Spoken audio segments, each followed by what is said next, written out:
হ'ব বদৰুদ্দিন আজমল কোন? আমাৰ বোলে পীযুষ হাজৰিকা ডাঙৰীয়া বদৰুদ্দিন আজমল ডাঙৰীয়া কোন চিনি নাপায়। এতিয়া মই কৈছো শুনক বদৰুদ্দিন আজমল ডাঙৰীয়া কোন।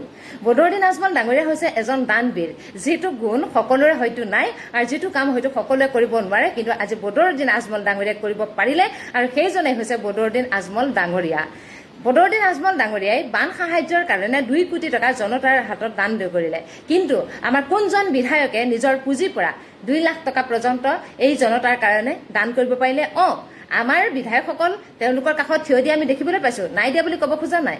হয়তো তেওঁলোকক অকণমান বান সাহায্য কৰিছেও, সেইটো মই কৰা নাই বুলি ক'ব খোজা নাই, কিন্তু এনেকৈ লাখ টকা কোটি টকালৈ মই যোৱাই নাই, কিন্তু 2 লাখ টকা পৰ্যন্ত কাৰোবাক আপুনি সহায় কৰা দেখা পালেনে? সেইটোৱে কৈছো যে বদৰুদ্দিন আজমল হৈছে এজন দানবীৰ, যিটো গুণ সকলোৰে নাই।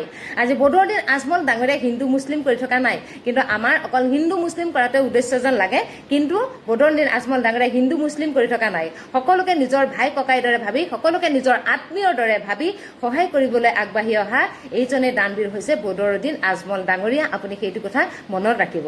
যিজন ব্যক্তিয়ে নামঘৰৰ কাৰণে টকা অনুদান দিব পাৰিছে, যিজন ব্যক্তিয়ে কিন্তু হিন্দু ধৰ্মৰ নামঘৰ বুলি ভাবি থকা নাই, তেওঁ সেইটোৱে এটা সুন্দৰ নিদৰ্শন দেখাই দিছে যে সকলো মানুহ সমান, সকলো জাতি সমান আৰু সকলোকে সমান ব্যৱহাৰ কৰি সকলোৰে কাষত থিয় দিব পৰা এজন মহান ব্যক্তি, সেইজনে হৈছে বদৰুদ্দিন আজমল ডাঙৰীয়া। এই ক্ষেত্ৰত আপোনালোকে ৰাজনীতি নকৰিব। এতিয়া মানুহৰ মহাপ্ৰলয়ৰ সময়, এইখিনি সময়ত ৰাজনীতি কৰাৰ সময় নহয়, কাৰো দুখ খুচৰি থকাৰ সময় নহয়। যি ভাল কাম কৰিছে সেইসকলক আমি ভাল বুলি ক'ব লাগিব, আৰু যি বেয়া কাম কৰিছে সেইসকলক আমি আপোনালোকে বেয়া কাম কৰিছে বুলি ক'ব খোজা নাই, কিন্তু বদৰুদ্দিন আজমল ডাঙৰীয়াই যিটো কৰি দেখাইছে সেইটো কিন্তু আমি তেওঁক এজন দানবীৰ হিচাপে মানি ল'বই লাগিব। সেইটোকে কৈছো, আপোনাক যে কৈছো বদৰুদ্দিন আজমল ডাঙৰীয়া কোন আপুনি চিনি নাপায়, তেখেত হৈছে এজন দানবীৰ। আপোনালোকে হয়তো মন কৰা নাই, চাওক এই ভিডিঅ'টো চাওক, তেখেতে কেনেকৈ নিজৰ পুঁজিৰ পৰা আনি পেলাই কেনেকৈ ৰাইজৰ সহায়ৰ কাৰণে হাতে হাতে পইচা দি গৈছে, যিমান যি পাৰিছে দি গৈছে, আৰু সেইজনে হৈছে দানবীৰ বদৰুদ্দিন আজমল ডাঙৰীয়া। যিটো কাম সকলোৱে কৰিব নোৱাৰে, যিটো কাম সকলোৰে থাকিলেও কিন্তু এখন অন্তৰ নাই, এখন মন নাই, কৰিব নোৱাৰে, কিন্তু সেইটো কাম আজি বদৰুদ্দিন আজমল ডাঙৰীয়াই কৰি দেখুৱালে। আৰু সেইজনৰ কথা কৈছে যে আপুনি বদৰুদ্দিন আজমল ডাঙৰীয়া কোন। বদৰুদ্দিন আজমল ডাঙৰীয়া হৈছে লোকৰ দুখত দুখী হ'ব পৰা এজন ব্যক্তি।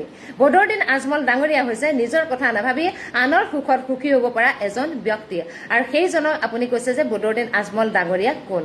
আজি জনতাই ভালকৈ বুজি উঠিছে, জনতাই ভালকৈ চিনি উঠিছে আজি বদৰুদ্দিন আজমল ডাঙৰীয়া কোন। হয়তো আপুনিহে অকণমান চিনি পোৱাত হয়তো অকণমান দেৰি হ'ব পাৰে, কিন্তু আজি জনতাই ভালকৈ চিনি পাইছে যে বদৰুদ্দিন আজমল ডাঙৰীয়া কোন।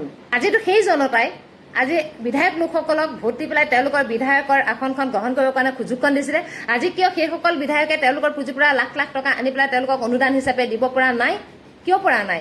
হয়, তেওঁলোক মই আকৌ কৈছো যে তেওঁলোক ওলাই আহিছে ৰাজপথলৈ, আৰু তেওঁলোকে কিন্তু সেই বান পীড়িত লোকসকলৰ কাষত থিয় দিছে আমাৰ বিধায়কসকল, সেইটো মই নাই কৰা বুলি ক'ব খোজা নাই। কিন্তু বদৰুদ্দিন আজমল ডাঙৰীয়াই যিটো ভূমিকা গ্ৰহণ কৰি দেখালে এই বান পীড়িত ৰাইজৰ কাষত, সেইটো ভূমিকা কিন্তু আমি অন্তৰ পৰা শলাগ লৈছো আৰু নলৈও নোৱাৰো। কাৰণ যদি আমি নলওঁ তেতিয়াহ'লে আমি যদি আজি বদৰুদ্দিন আজমল ডাঙৰীয়াই যিখিনি কৰি দেখাইছে সেইখিনি যদি আমি শলাগ নলওঁ, তেতিয়াহ'লে সঁচাকৈয়ে আমি বাৰু ভাবকচোন, যিটো কাম আজি কৰাৰ কাৰণে আজি সাধাৰণ জনতাৰ মুখত হাঁহি বিৰিঙি উঠিছে, সেইটো কাম কৰাৰ পিছত আমি বদৰুদ্দিন আজমল ডাঙৰীয়া কোন এইটো কথা চিনি নোপোৱাটো সঁচাকৈ অতিকে দুৰ্ভাগ্যজনক কথা।